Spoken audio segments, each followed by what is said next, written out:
This Narabella gelding here is 23-2, be lot number 17. I would, I'm not going out on a limb, this will never have a skinny day in her life.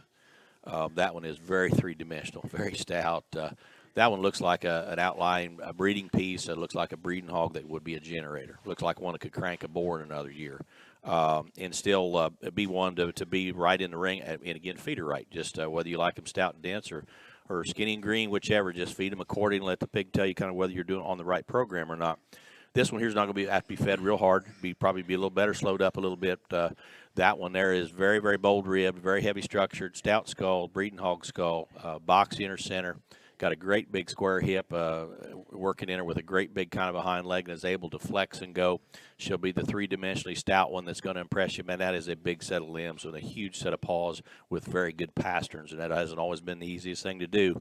That one there's got some very special outlying pieces that, again, should be a whole lot of fun to feed on. Just take care of that one, keep her healthy.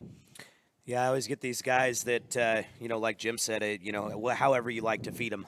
There's going to be people that this gelding is not going to be the kind they like to feed, and yet I've always got guys that are texting me saying, hey, we need the next one to make the next boar. We need the next one to make the next bear, and we like feeding these gilts stout. If you like feeding them stout, I can't imagine that this one probably wouldn't fit your wheelhouse because from what we've seen, boy pig, girl pig, whatever, this one is so extra in terms of just her stoutness, her width, her rib.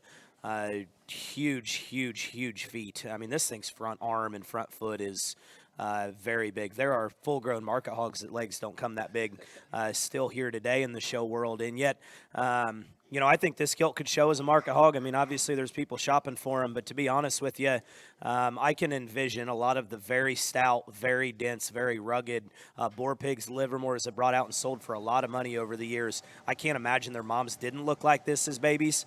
And you are going to find a judge somewhere, some way that is going to find an animal like this. And if you've got a judge, and you know who your judge is. And we always talk about judges at shows and trying to buy hogs to fit judges.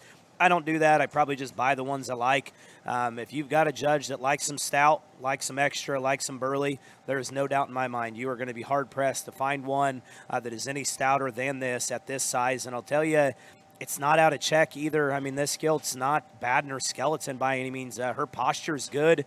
Her hip's good. Her top line's good. She's not low-shouldered. This hog's there's a lot here, and she is a little more moderate, and I kind of like that about her. She's kind of fun to look at. She looks like one of those little Schliff statues that he carves out just in terms of what she does. This thing is bulky and offers a whole lot. I think this hog would feed for a while, too. It doesn't look like weight per day of age is just ever going to be too crazy. I think that'll work to her advantage. You'll be able to throw this thing on a 10% at some point in her life, and she's going to love every minute of it. This hog looks like she could go a while, yet at the same time, in that early division come expo time, there's no doubt in my mind this one's just going to outhorse the rest of them.